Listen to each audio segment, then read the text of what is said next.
ത്തിലുള്ള എല്ലാം ചിന്മയമാണ്, ആത്മീയമാണ്.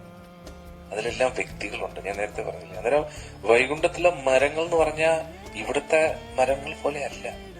ഇതിൽ മരം വേറെ, മരത്തിനുള്ളിലെ വ്യക്തി വേറെ. അവിടെ അങ്ങനെയല്ല. വ്യക്തിയും മരവും എല്ലാം ഒന്നാണ്. മനസ്സിലായില്ലേ? നമ്മൾ ഈ ശരീരത്തിനകത്ത് ഇരിക്കുകയാണ്. നമ്മൾ ഈ മനുഷ്യ ശരീരത്തിനകത്ത് ഇരിക്കുകയാണ്.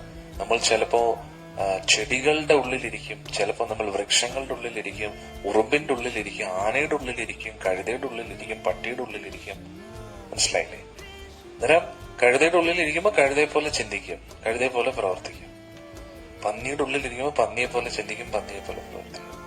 മനുഷ്യരായിട്ടിരുന്നിട്ട് മനുഷ്യരെ പോലെ ചിന്തിച്ചില്ലെങ്കിൽ നമ്മൾ ഏത് മൃഗത്തെ പോലെയാണോ ചിന്തിക്കുന്നത് ആ മൃഗത്തിലേക്ക് പോകാനുള്ള മഹാസൗഭാഗ്യം നമുക്ക് കിട്ടും.